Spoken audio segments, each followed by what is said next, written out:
Hey, this is Mr. V doing a book review today for Unbroken by Laura Hillenbrand. Unbroken is a World War II story of survival, resilience, and redemption.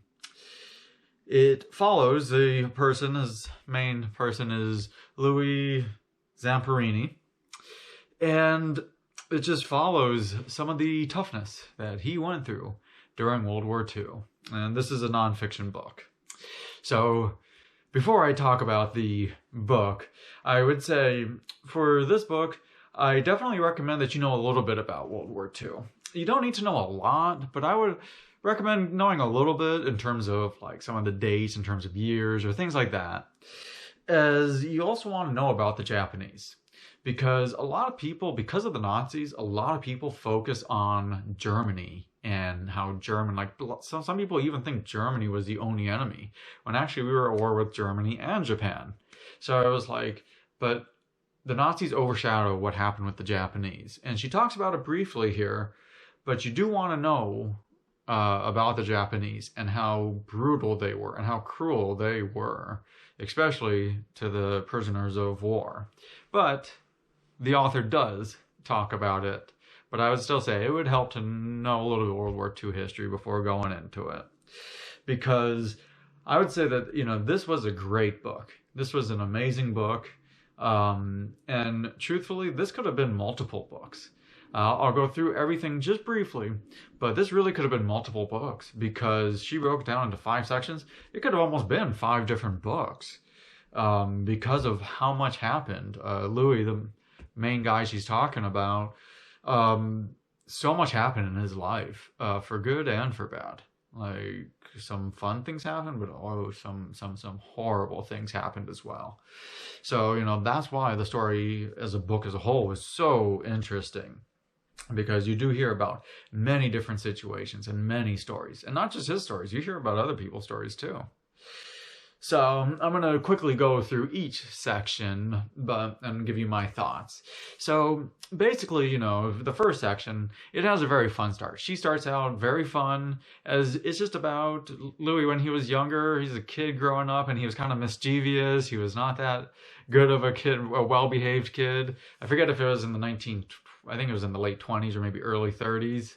And so it was like, he was just not very well behaved, but then he finds track and he loves track and field, and he just starts to do very well in track and field, to where he gets like so good at it that he becomes like this track star among not only his community but even across the US, to where he's going to like the 1936 Olympics in Berlin. And it's things like that, like that's like how good he becomes. So it's a lot of fun hearing about like how he goes from like this mischievous kid to like a track star and all that kind of stuff. And it's fun hearing the different stories in between, so, that is a lot of fun, and that was like the first section of the book.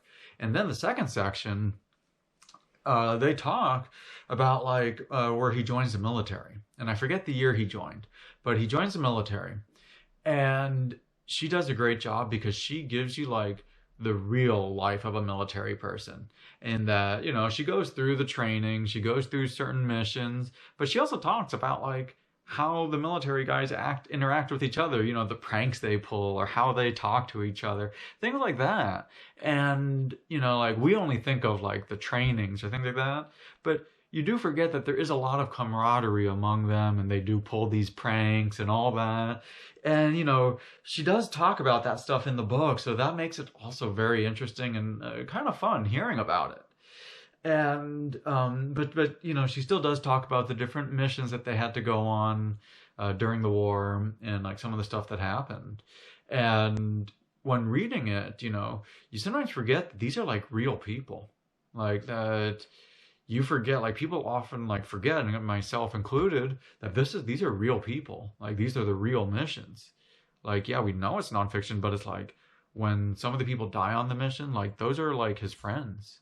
And like we forget that, in reading. It's easy to read it, but then you do feel emotion, and like she's great at doing that. But you do, forget that these are real things. And when I said Louis, he joined the military, he joined the Air Force.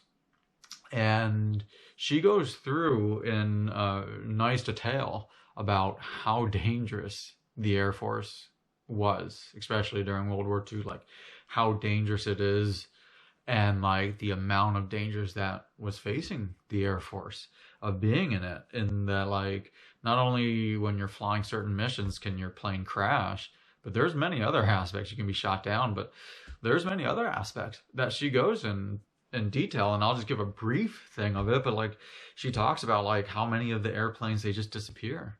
Like they would even be training and then the airplanes just like disappear, and how many disappeared that were not in combat.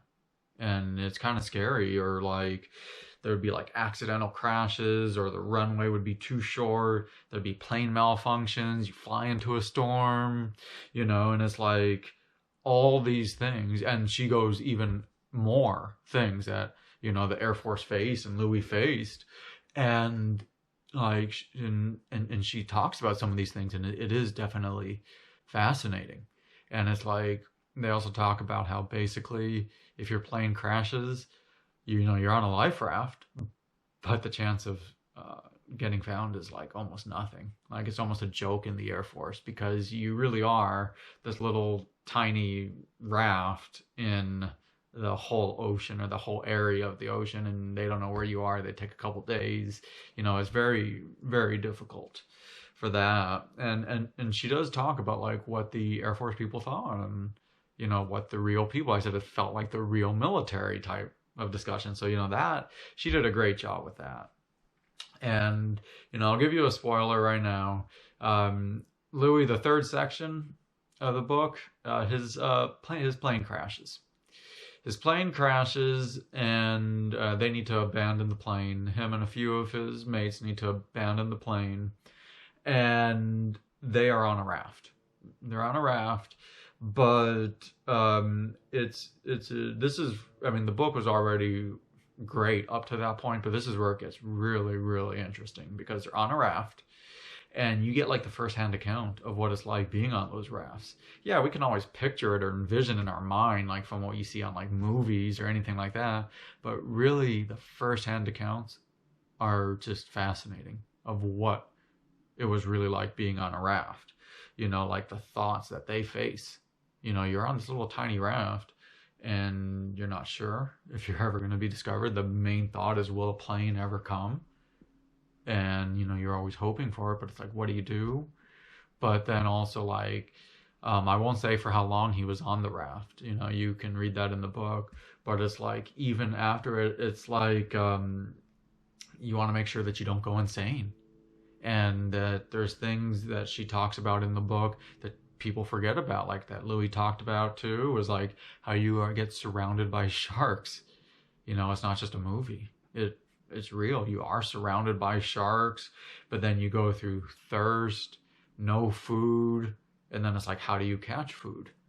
And it's like, and that's why I said it's like you face the heat, and then at night, then all of a sudden it becomes super cold, and that's why it was like, it was fascinating hearing the first-hand account from like Louis, and like what it was really like on the raft, like with the water, heat, cold, everything. And basically from the book, they survive. But even when I was reading it, I was like, how do they survive? Like it was just so crazy. And that's why I said it was so interesting, because they survive, but you're wondering how. And then also like after reading the sections, I was like, wow, it's amazing that how many people went through the same thing he went through basically, yet sadly they died. They were never found, and they just died. So it's really, but it's sad, but it's also incredibly interesting to hear what it was really like. And then like in the fourth section, he is discovered, but he's discovered by the Japanese, who are our enemy at the time. We were in war with the Japanese, and I forget the exact year. I forget if it was the end of 41 or 1942. They found the raft, and they took him as a prisoner of war. In those days, prisoners of war in Japan, a lot of them were killed. But for the ones who were not killed, like Louis was not killed, but for the ones who were not killed, life was brutal to be a prisoner of war. It was just absolutely brutal. And she talks about some of the brutality that went on in terms of like the horrible living conditions. It's still cold even though you have stuff around you. They don't give you clothes, things like that. But then in the camps you're in, there's a lot of sickness going on. But the horrendous food they give you, or the horrendous water, yet they also ration it out, that there's so little you get every day. They basically, not even enough to survive almost. Like, there were people that died of starvation. And it's just, she goes through some of this stuff. And then also, like, at these, at the prisoner of war camps in Japan, the beatings that they took and the torture that these guards would do it, and how many of the guards were so incredibly mean and that even enjoyed torturing people. And like, you get to hear again another firsthand account. And you know, that was in section 4, and it was just, it really is amazing hearing that firsthand account. And you know, you feel like just you're shaking your head, like, and just like, wow, it's really like just crazy. And section 5, the last section of the book, was basically, you know, the U.S. had won the war. So his camp was lucky. Many of the Japanese killed everybody, but his camp was lucky he didn't get killed. And his whole camp, they didn't get killed, so he was very lucky. But the last part of the book talks about basically the life and recovery of coming back to civilization. The war is over, so he's happy. He's no longer a prisoner of war. But he still has those physical injuries, which are basically permanent. Some of them because they had never been healed, or they never got to fully heal certain beatings and all that. So those physical injuries are permanent. But also the like mental and emotional are just like even worse than the physical. And it's just, there are so many things that she talks about. Just some of them are like the flashbacks, the nightmares, the mental trauma that a lot of these prisoners of war went through, that they're happy that they're no longer a prisoner, yet they have to face these nightmares and the mental trauma of having had gone through the torture and all of that. And again, these are real people, and these people, some of these prisoners of war went through it for decades, some of them their whole life. They had to live with this. And it was so difficult. And she talks about it. Not, of course, Louis, but she talks about some of the other people too. And it's easy for us to read a book about it. But it's like, when you really see it, it's like, wow. You know, you are like, wow, it is pretty crazy. And the other part that is really cool in that 5th section is she talks about like what happened to the Japanese as well. Like, you want to know like what happened to the soldiers, or the people running the camps. You want to know what happened, you know? So it's like, she does talk about what happened to them. And overall, you know, that was, I just thought every section was so amazing and had such greatness to it. And I think it was just because she did such a phenomenal job writing the whole book. She did a phenomenal job because all the chapters grab you. And there's multiple chapters per section, but all the chapters grab you and basically keeps you on the edge of your seat. You kind of know how that he survives. You kind of know how certain things end, just like, you know, the U.S. wins the war, but still, you're on the edge of your seat. And she's telling you some of the stuff that's going on. It's like, it keeps you on the edge of your seat. And she describes things very well to where you can really know what it's like in those camps. And it's just, it's really crazy and she describes it very well.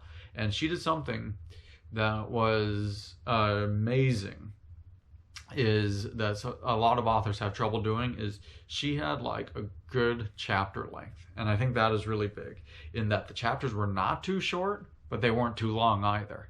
So it's like the chapter grabs you and it's not too short, but it's not like some of these chapters, some of these history books or things I read, sometimes the chapters are way too long. That they could have broken into 2 chapters. She just had a phenomenal chapter length. It's something that until you read the book, which I recommend you go and do, until you read the book, I can't even fully describe it.